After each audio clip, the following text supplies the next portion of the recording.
Kurumjari, ngasigi tokso sibu miyeng tabiri ba mayam punamak taram na oksari. National Health Mission Manipur gi makada koi matam gi oina mi koi gi mioi bagi health kamali le na ba topic sing da satha dun lakpa tokso gi manungsan na ngasi thamjari ba koi tokso si gi topic si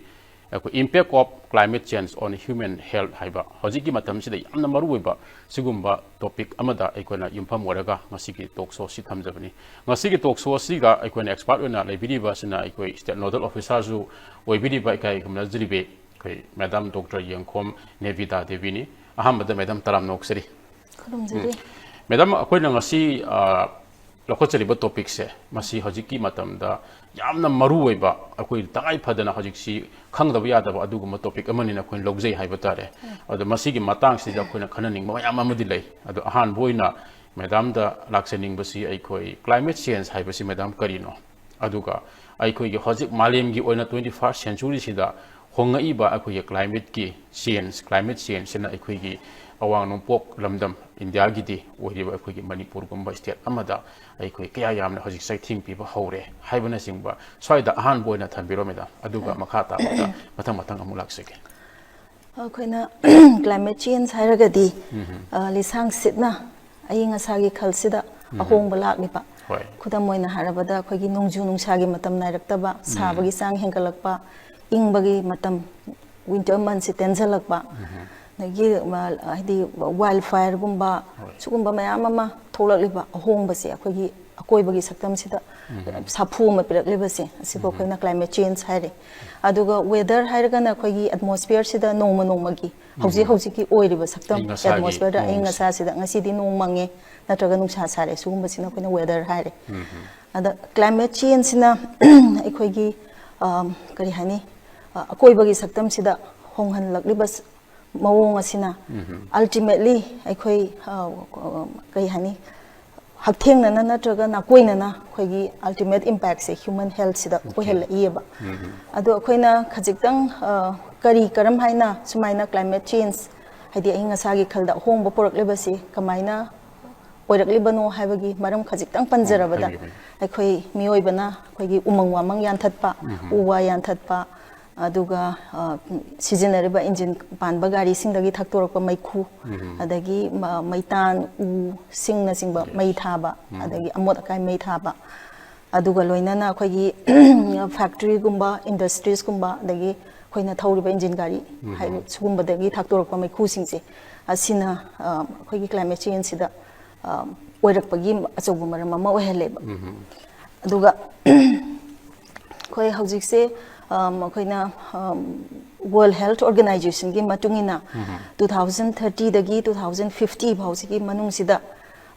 chahi amada malem sida annually haidi sibagi changse khoigi kai hani malaria diarrhea heat stress adagi kano malnutrition maram oiraga sienbagi changse 2.5 lakhs kumba haina panari ba yam annually malem sida hanagi masagi sijari ba rate tudagi extra oina haitare sumaina pane aduna koina khoigi section thorang haibadare sumaina international level da su khoigi conference mayam ama climate ka mari leina ba conference of parties kana recently khoi Baku Azerbaijan da 29th conference of parties ka sumayam pangthopiri aduga loina na khoi intergovernmental panel on climate change na scientific body ama form tawduna khoi information provide tawraga policy sembada mateng pangna na ba kyama ba tawri ba sumaina khoi national gi thakta su national health mission gi makhada khoi ministry of health and family welfare na National Program on Climate Change and Human Health and a program ama 2019 the launch so we here ba aduga masigi program sigi maru oiba pandam di khoigi extreme weather conditions adagi climate change na sok apan ana ba yek ba sugumba lak pasida thing bangam na ba haitare khara ngak thok na ba adugu magi pandam ni aduga magi objectives manga khak lei abadi mayamda awareness piba awareness generation haitare aduga training capacity building aduga khoigi health sector singsida kamaina khoina sugumba climatic change haitare extreme events la ko matamda prepare tawraga kamaina challenges sing meet tawna ba haitare health sector preparedness and response suma leire aduga khoigi research and surveillance sugumba khara magi objectives sigi makhada lei madam je koi climate change sina ekoi myam su dum unare ekoi gi flora and fauna gi species myam ama extinct oigre aduga masi mada biotic component mayam amada masi impact sidum thoi haiba tare yamna pak sok tho udraga su ekoina masi gi climate change ki magi impact si ekoi gi human being da human ki health di ekoi gi manipur gi context di kari film da lein lobi ba yai khoi gi health ka mari leina ba climate impacts haraga di leina se air pollution ga mari leina ba anaba sing aduga sagalak pasiga mari leina ba anaba dagi vector habadi tin gang dagi sandokpa leina vector borne diseases aduga malnutrition related illnesses ko sugumba dagi non communicable disease kumba sugumba hengalakpa dai ingba matam da su koina khoigi frostbite kana khutsa chingchan ba ingchan ba sugumba gi inghalakpa matam ga su leina ba mari lei ado hauji akhoigi recent kai hani years sing sida akoina climate change na direct impact haibadi akoina atopa factors su contribution tawbani na kanu tawdraga su akoina sahi ani ahum asida akoina yam clear kanu oina urakpase akoigi number of increase of the dengue cases okay last year su heli lising ani jamri jamagi range da sumaina ko sahi umari sida sumaina sagalakpaga mari leinana matam amada khoigi tengnopol gumba area khatang da khara urambase hauji valley area da Imphal West gumba Imphal East gumba urban area da yamna sandorakpagi kanose koina uba phangni ko sabagi chang si sudum hengalakpasiga mari leinana humidity wangba aduna khoigi adagi unplanned urbanization gumba haitare ko sugumba mayam siga sumari leinana sugumba vector borne disease gumba gi yam acute hingalapagi chang si yam wang masi mi paininga amadi dum oi haitare ni dam ko saigi last year dengue case ke hingaki basi apa kudam nati haitare amena khoi gi manipur de yam kanna ado hakna aikoina industrialization gi pot ya khoi de lebadi nate adu aikoi uwa su yam kanna hekta haudaba adugum state amadi oi de haiba tare but aikoi dengue gumba case dum hengale hajiksi na comparing to other metropolitan cities and other cities of India de aikoi gi temperature aikoi gi weather si adu hakna yam kanna nuai taba makti yam kanna oi badi oi hana haibadi hainadi haiba tare adum pu masi section tharana khotabadi yadaba lai bagi PM de dum lai hauji sabagi matam yoropasida aikoi manipur da su sahi kudingi sabagi chang degree celsius ta aikoi khara khara hengal pa kudam je dum ubo fangi hajik su kalian yoshele madam masigi matang se kai haibini khagi sabagi chang se koina even last year su ko akoi gi None district da during the month of May adaida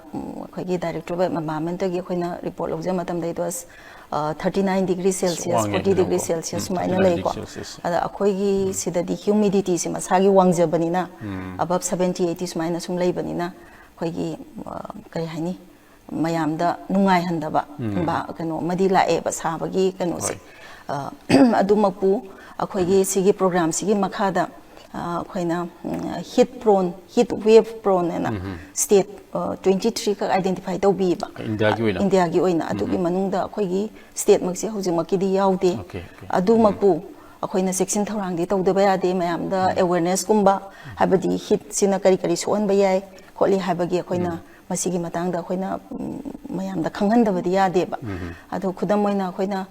heat ka mari leina ba anaba kitang panjaraba da akhoina moina akoigi program guideline matungina haitare ko hit ka mari leina ba na ba singse koina icham chamba humang lai koina nungsa da ngang sing exposure ba da skin disease prickly hit ka haise sugumba icham chamba da gina yamna severe form akoigi heat stroke na haidi magi case fatality rate se 60 to 80% yoba khudak ta koina management se yam thuna ta hodraga di sibaya bagi chang haitare ko sugumba laiba condition su mayam thengnei aduna hauji akoina madumaki challenge akoina phangdi haraga su we should prepared khoi aduna health facilities me am da su khoi na hoji hoji ministry da ge khoi gi advisory sai tare adugum badu thadarak paksi khoi na approval lauraga khoi disseminate tawna ba plan tawjari aduga khoi gi health sector sing si da su healthcare facilities sing si da su khoi na khoi gi hit corner sai tare ORS kumba then IV fruits adagi khoi gi asaba da gi hek wan tharaka kainom pusalak bada inghanaba measures hai tare adugumba cold water gumba then towel gumba kai gumba adumba ready se ade ORS IV fruits gumba ga loina na adumaina koina every health facilities da adumaina tawna basu koi plan tawjai aduga koi matam matam gi koi any climate ka related anaba sing hai tare for example air pollution ga mari leina boiro adagi cold season da mari leina bana boro sigi akoina matam matam advisory se akoina thadok se hoji hoji so akoi heat wave ki advisory se akoi thadok na bhona jari aduga cheksin thora mayamna saraga su akoina kari kari tauraga akoina leina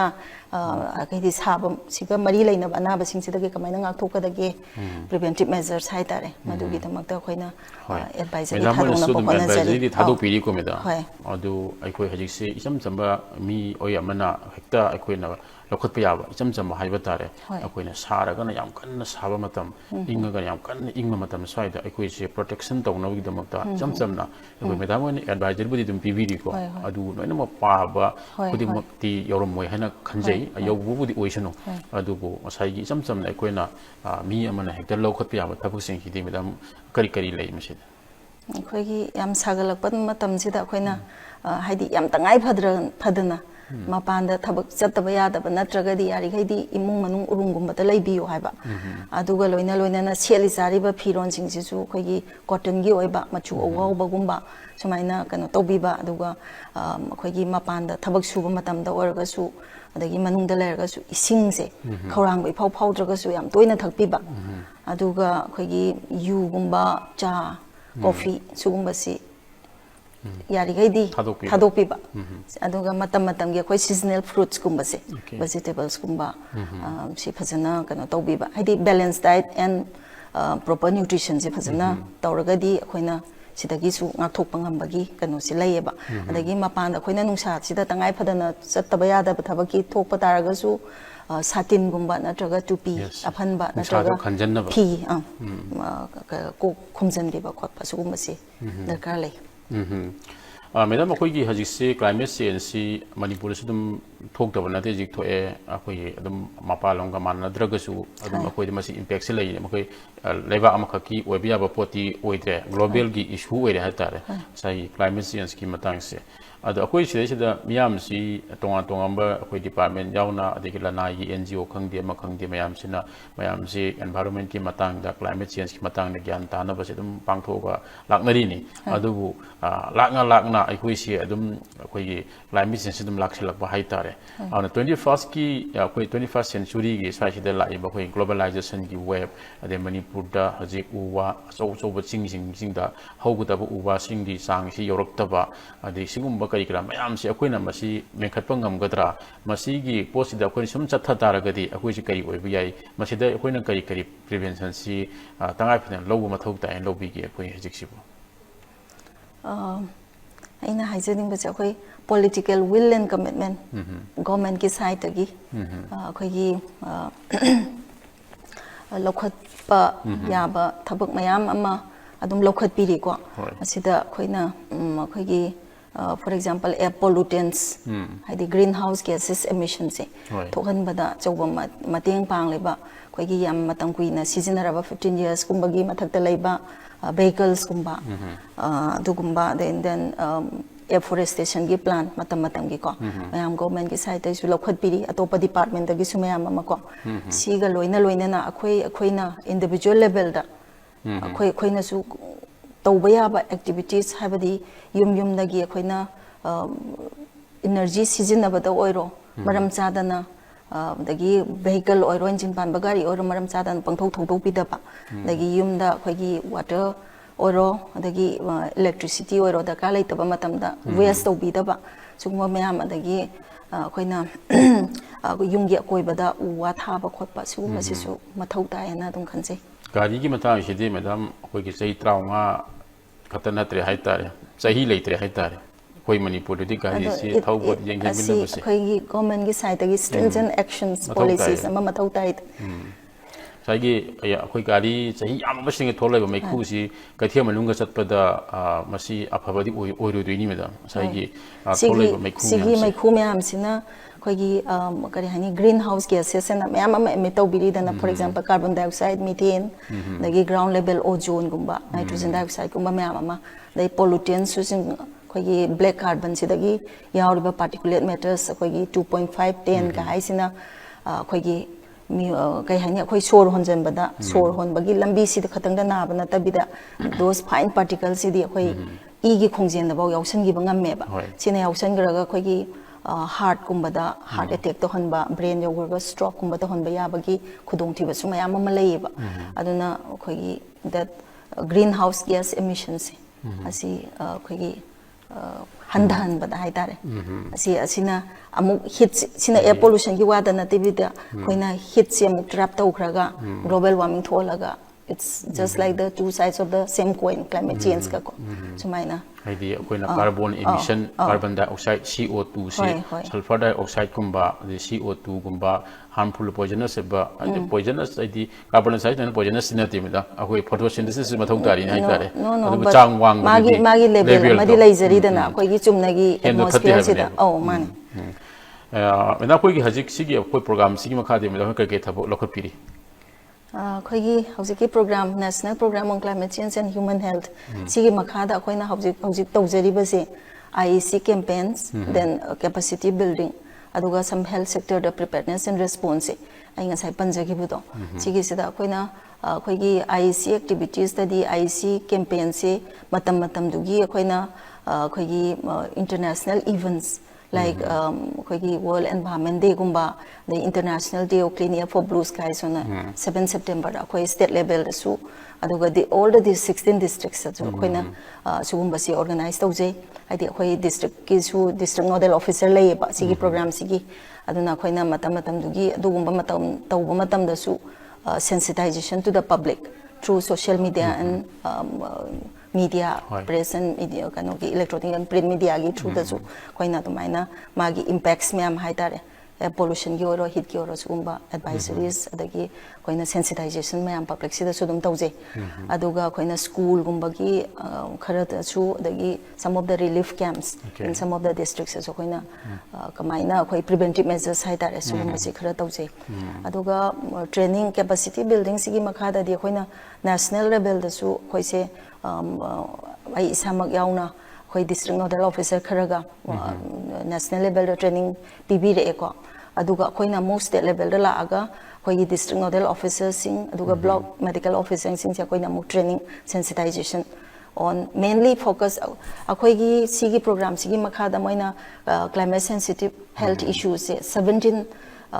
kano issues identify to bi reba madugi manung da hauji se maruina air pollution related illness heat related illness sugumba sida hena focus to biri adu akoina reporting amasu akoi gi kano sige health issues ani se sigi matang da su koina tawriba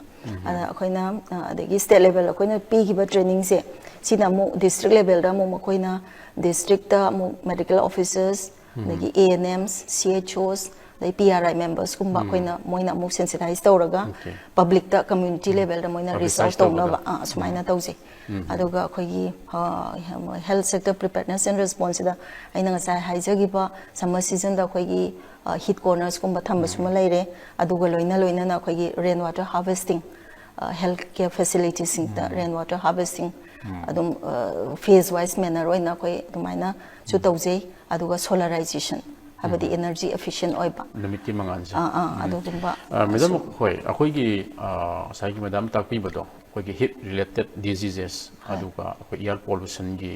diseases like sigi mathak sare da khoi last 3 years last 1-2 years se madam moine khangbi ri bani khoi Manipur da nung si tagada matam na tadaba adi tagada matam na tasanba adi chang hena tasanba na ising sau kya mayok na gi haitare aduna sigumba cases mayam se khoi Manipur gi context di cases sing karamaina mo khoi gi data si hai data ibadi chorakpa leidena ko heat related diseases main kamaina lai adegi ising isau kari kara sigumba environment ki ade climate change na thon ba sigumba sina kamaina lai adegi air pollution ki case dum la kora kamai to atu ki se aina hujik khoi objective sida surveillance and research na ma yauri se sida khoi na surveillance ya khoi air pollution related illness ki se khoi na district nipan hanagi all district 8 district sidagi khoi na surveillance report ama Delhi a number of acute respiratory illness haitare air pollution ga mari leina ba sorhon ba ga mari leina ba sigi reporting ama daily reporting ama khoina tawraga sigi se khoi gi IHIP portal na malai aduda khoi report sinu mi khudingi atmaina tawraga magi emergency total la ko sidagi sugumba sorhon bai lambi ga naba anaba se kayam magi percentage se kyam la ke habadugi record ama duma leijare aduga loina na khoi gi hit ka mari leina ba heat related illness ki su khoi reporting ama khoi gi HRI reporting in the IHIP portal na ma leije adugi jusna khoi gi hanadi 126 healthcare facilities tagi reporting si lakpani ko housing se 131 recently khoi gi two means private sectors Caesar hospital and this mother and care and child hospital se moi dagi reporting se khara lakpa hore aduga khoi hojik khoi file di process tawraga approve tawraga leire RIMS and JENIMS dagi so khoi sensitization se tawraga khoi gi se gi reporting se si tawraga khoina sida khoina khangdoi sina kaino habada mild cases of heat related illness iti nateba aduga ngasai gi am severe form heat stroke cases ana hai ngasai aina panjagi bado sigumba khoi mi si hanba ya ba sugumba si case lakra laktabra haibasigi akoina reporting hai tare baseline data ama huji si komgalaga sigi casing se akoina reporting ama adumaina tawjari India ga top state singadi khara akoina khudamoina patba ya badu state dum laibra na kamai to Telangana gumba hoi ya koi hit related Gujarat Rajasthan sugumba dadi moi gi hit stroke death moi gi dadi am thoban dagi heat wave warning as heat wave size akoina heat wave size akoina sai da sum heat wave haiba gi wani aduga moi gi certain criteria khar lairi ba temperature se normal exact normal temperature da should be above 45 degrees Celsius for 2 consecutive days in 2 meteorological stations hai moi gi dadi adugi di criteria meet tawraga heat wave declaration IMD na tawra ine ba aduga last year se around 37 cities of India say above 47 degrees Celsius adumaina hadi heat wave ki kano se situation se phangi madam koi gi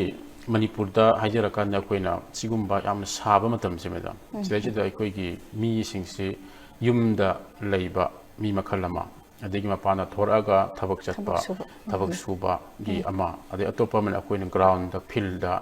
Sien Tongdana Sanaba Haitare. Sigumagi Posida Equina, some Uzabasi hit stroke at over the heat related disease Kumasi Equina, Tolaga, Mokoi ground, the Sana Konava Nusagi, the Maxa Higas under the Sana Kopazi, one that whatever is Equin Ufang Hivatare. On the side, the Equin side, the Yum missing the gate, Toronto way, Aduga, workplace, Quigi, Samata Matabok Subi, Mayamsina, Great Away, Aduga, Filda Tolaga, Nakagi, Sinton, Lokopaya, Hypermatang side, the might have been. Khoi field oro adagi angang sing nungsa marak sida sanaba khotpa dugo natraga angang school assembly gumba da su leba matamda wanda ba khotaba su ba tawba se ado khoi program guideline matungi da moina haise anybody khoina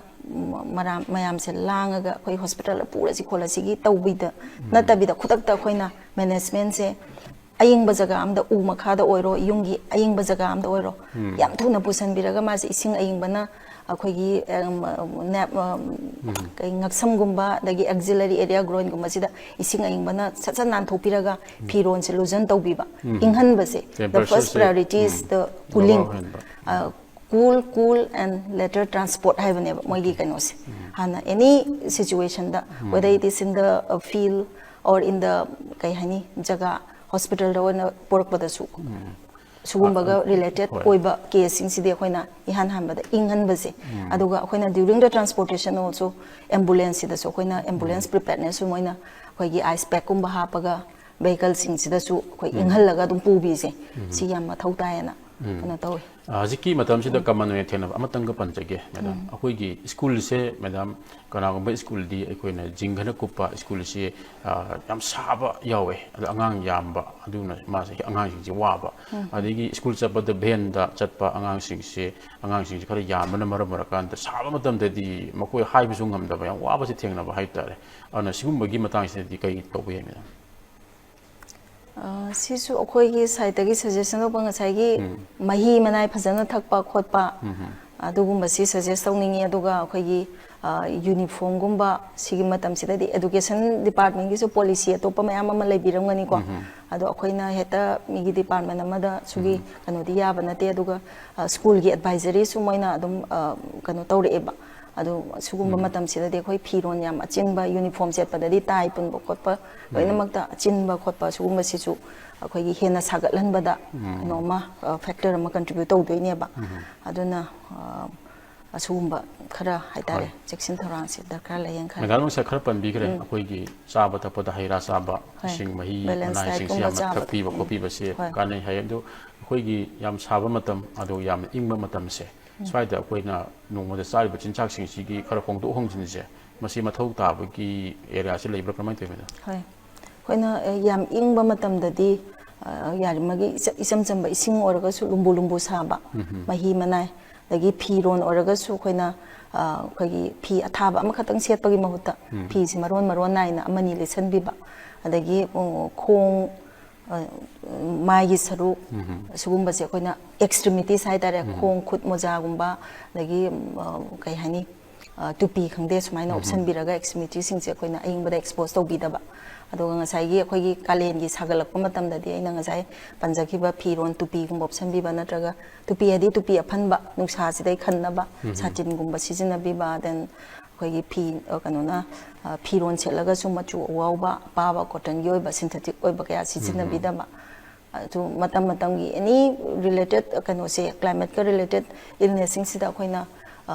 ꯃꯔꯨ ꯑꯣꯏꯕꯗꯤ ꯑꯩꯈꯣꯏꯒꯤ ꯆꯥꯕ ꯊꯛꯄ balance diet ꯑꯃ ꯐꯪꯕꯁꯤꯁꯨ ꯌꯥꯝ ꯃꯊꯧ ꯇꯥꯏꯌꯦꯕ ꯑꯗꯩ ꯃꯦꯗꯥꯝ ꯑꯩꯈꯣꯏꯅ ꯉꯁꯥꯏꯒꯤ ꯌꯥꯝ ꯁꯥꯕ ꯃꯇꯝ ꯌꯥꯝ ꯏꯪꯕ ꯃꯇꯝꯁꯦ ꯃꯁꯤꯗ ꯃꯔꯨꯑꯣꯏꯅ ꯁꯣꯛꯏꯕ ꯑꯩꯈꯣꯏꯒꯤ ꯑꯦꯖ ꯒ꯭ꯔꯨꯞꯁꯤ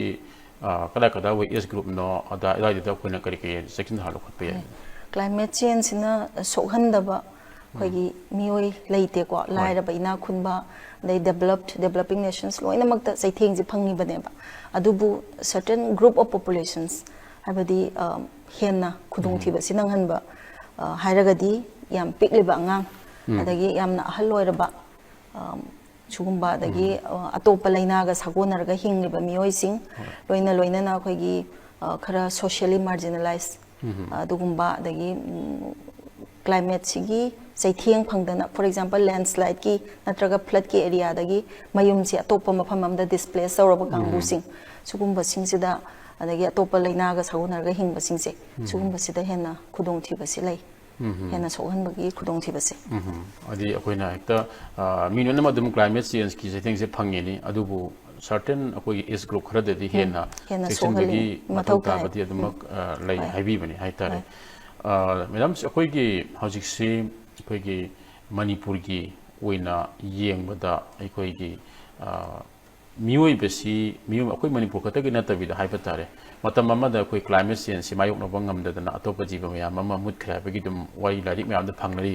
ꯑꯗ ꯑꯩꯈꯣꯏ ꯃꯤꯑꯣꯏꯕꯁꯤ ꯃꯁꯤꯁꯨ ꯀ꯭ꯂꯥꯏꯃꯦꯠ ꯆꯦꯟꯖꯁꯤ ꯀꯔꯤꯒꯨꯝꯕ ꯃꯇꯝ ꯑꯃꯗ ꯃꯁꯤ ꯃꯥꯌꯣꯛꯅꯕ ꯉꯝꯃꯛꯇꯕꯒꯤ ꯐꯤꯕꯝ ꯑꯃ ꯂꯥꯛꯑꯒꯗꯤ ꯑꯩꯈꯣꯏꯁꯨ ꯑꯗꯨꯝ ꯑꯩꯈꯣꯏꯗ ꯄ꯭ꯔꯣꯕ꯭ꯂꯦꯝ ꯑꯆꯧꯕ ꯃꯌꯥꯝ ꯑꯃ ꯂꯥꯛꯀꯗꯣꯏꯅꯤ ꯍꯥꯏꯕ ꯇꯥꯔꯦ ꯑꯗꯨꯅ ꯁꯤꯒꯨꯝꯕ ꯃꯌꯥꯝꯁꯦ ꯑꯩꯈꯣꯏ ꯖꯣꯒ꯭ꯔꯥꯐꯤꯀꯦꯜꯂꯤ ꯌꯦꯡꯕꯗ ꯑꯩꯈꯣꯏꯒꯤ ꯃꯅꯤꯄꯨꯔꯁꯦ ꯃꯦꯗꯥꯝ ꯃꯁꯤ ꯑꯩꯈꯣꯏ ꯀ꯭ꯂꯥꯏꯃꯦꯠ ꯆꯦꯟꯖꯀꯤ ꯍꯧꯖꯤꯛꯁꯤ ꯌꯥꯝꯅ ꯑꯔꯖꯦꯟ ꯑꯣꯏꯕ ꯑꯗꯨꯝ ꯑꯀꯤꯕꯁꯤ ꯑꯗꯨꯝ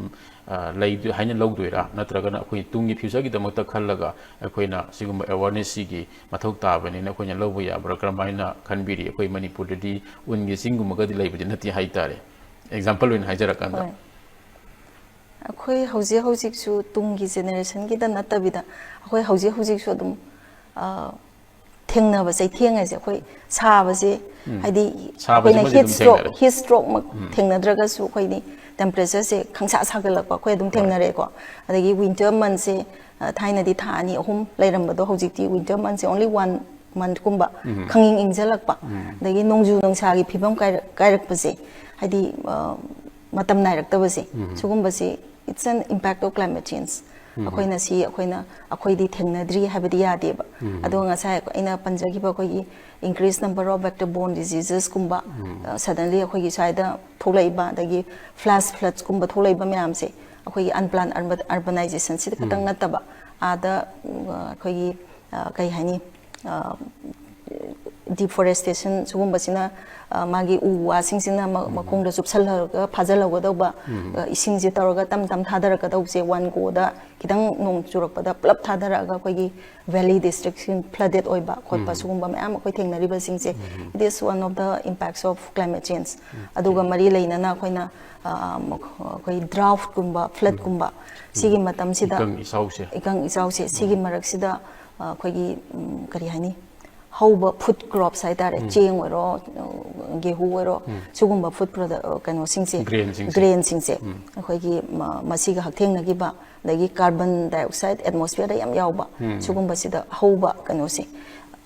sina akhoi gi macronutrient haitare protein gumba dagi micronutrient da zinc gumba iron gumba deficient oi haina kano taweba aduna sugumba food singse akhona matang kuina sum cha doini charagadi malnutrition ga mari leina ba na ba sudum tholokpagi khudong thiba sidum lai koi hajik se madam plastic ki matang se akoi da dum masi issue ma dum oi plastic se mai thagan har dum thai ade plastic se gumba nan akoi biodegradable posing se leibak ta yaw rakanda mase pathapum da bangam da bana mar kanda soil erosion thokpa adigi pukhri da ade khongban da turien da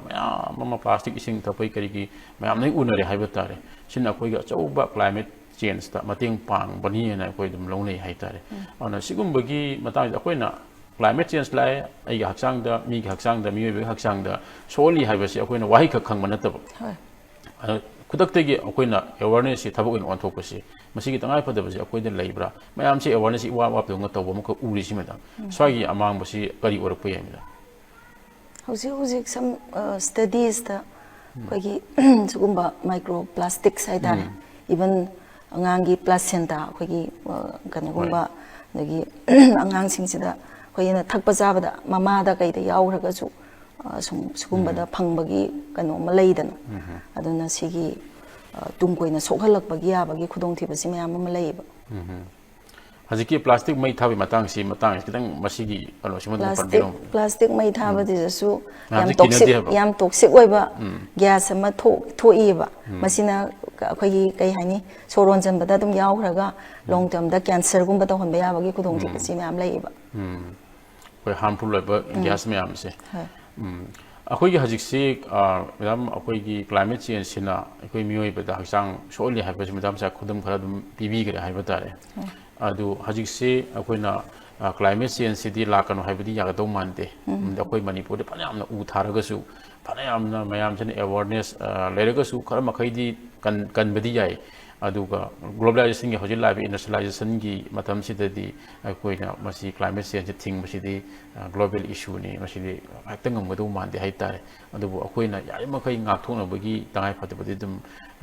लै हाइबसु दुम याकदुबो माले globalisation की हजिल live बसी की climate change की अकीबसी मेदा अखोइना क्रमाय फावई मसी सिगी अकीबसी लेरकपसिना ने अखोइना international level दा मालेंगी थाकदा कॉन्फ्रेंस खंगदे मयाम तौदना कमाइना पॉलिसी दगी साइंटिफिक इंफॉर्मेशन मयाम पुथोगा पॉलिसी सेमगा अखोई कार्बन एमिशन से हंदहना बाना अखोई कनो से टेंपरेचर राइज से in the pre industrial era दगी कंपेयर तौबदा 1.5 degree Celsius dagi hengatana bana mayam resolution launadana Paris agreement kana taunarisi ko sugumba mayam se अखोगी साइंटिफिक नॉलेज द बेस तौरगा असिदगी टेंपरेचर से हेंगतखरगदी मियोइबना हिंगबदा ngमरोय हाइबगी अदुगी कनोनेबा अदुना हादि कई हानि अखोगी इंटरनेशनल लेवल दसु सिगी एमिशन से हेंगतनबा कार्बन फुटप्रिंट से reduce तौनबा by 2030 da around 50% reduce to honba adagi 2050 da net zero carbon emission na carbon emission se atmosphere da koi gi release to raiba carbon sine adagi koi gi atmosphere da gi release to grisiga balance zero ohen bai tare emission siga release siga ani sigi balance oina ba adugi mayam kai hani international agreement amoina ka tawnari se sigi temperature sidagi hengat khragadi akoi mioi se survive to bongam maroi habagi akiba sila ko duna ne ba adu sumaina tawraka koigi matam amada koigi climate change have say only for the Department of Directorate of Environment sumaina koina kai hani National Action Plan Climate Change ka se moigi side tagi maina semaga policy kai kai puthomi adu hauji sigi ultimate impact si health la na khanlag na sumaina Ministry of Health and Family Welfare na sumaina program habati launch tawraga kholaga khoi mioi basina ultimate kai hani health impact si la ka dori bane habasi khangaga di akoina tawriba activities sing sida akoi khara dawsu limit taw ngamna ba climate change ta dugum madam ji se akoi gi carbon emission gi sang dum wange adu hajik si nukhiti yago daba carbon dioxide ki sang si hian yaropodi gi greenhouse effect thokpa adegi akoi ozone layer depletion toba uv ray haujalakpa skin gi laina me ama thorokpa kolokpa sigum se hajik si toina dum tare haiba tare sigum bagi matang sidadi mada akoina kari kari toye Masih ngak thok na ba min si akoina uyam thaduira natrakana akoina sinari ba household appliances sing si masi handhal mi tangai phadaba leibur karmain to we yum dorga su and akoina seasonary ba appliances dorga su energy efficient appliances habadi carbon emission am tawdaba sugumba kanu tawba yai aduga ngasai ina panjagi ba vehicular emission se vehicular emission se sidagi akoina hojik hojik yum amadagi gari me ama thodongna rei ko aduna moi khoi encourage tawbase khoi public transport kumba sijina ba engine pan bagari sing sidagi thaktorak ba mai khu me am si haidi masing yam khali gai di that carbon emission footprint si hinga ka doine ba aduna ma air pollution su hele aduga loina na this greenhouse gases na khoi heat se trap tawraga hena sagatlan ba khotpagi kano masula ine ba Meda akoina su kharati janja ba haitare yeng bada akoi gi sahi amagi nong tabase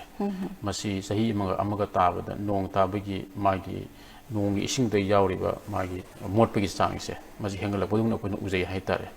masu se adang sai carbon dioxide ki sang hengala badana dana koina topa akoi gi sulfur dioxide kari kra mayam yamna harmful loiba poisonous se ba sigum emission mayam masu ti leibanina maduna nungshiti ya horakanda maduna hayeng akoi nong da akoi gi acid rain kaina hainaba adu form ta ko pai otoposi dum laitaba nati haitare aduna sai yai koina maikhu ha to posi carbon emission gari khatana tana atopa maikhu thadoi ba industry kari kra mayam si su koina maikhu thadopagi sigi sang si su ka alternative way gumba si akoi matho dum tabra na kamai towe natragadi tongan ba poisonous ba program afforestation si su yamaroi koi gi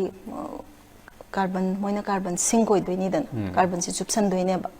adugi dum lai re adu akoi gi health care facilities sing da su koina akoi gi globally haitare greenhouse gas carbon footprint kano se health care facilities sing sina magi contribution se around 5% gumba hai ba aduna akoi gi health care facilities sing akoi gi di means like environment ki different aspects of kai hani division directorate magi department me ama malai gre ba sigi kano ma tawrna ba haitare aduga for example kai hani vehicles ki haraga su magi transport ki adu me ama lai ri environment department ki su me ama forest conserve tawna ba tawda me ama lai ri ba aduga koi health ki side gi sigi program sing makha da haraga di koina health care facilities sing sida koina carbon footprint se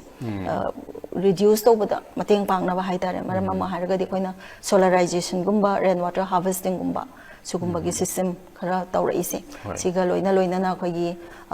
health care facilities sing the seasonary by appliances sing energy efficient oi ba adugumba appliances for example radial warmer hairo angangi dagi even in the OT room the seasonary by appliances seasonary carbon emissions yam thoi da ba adugumba energy efficient oi ba adugumba appliances gumba season ba ko pase adi meda koina india gi top state singa yengna rudraga su ko gi north east ki state sister state sing se meda masigi matang sidi akoi Manipur si sigumba heat related disease adegi akoi air pollution na thon ba sigumba makhan gi laina sing sidadi akoi Manipur si karmain tori meda akoi gi north east ki woni yeng badadi north east nemi bara wangi bara karmain tori moi Manipur ka name ba wang ba habadudi akoi gi hojiki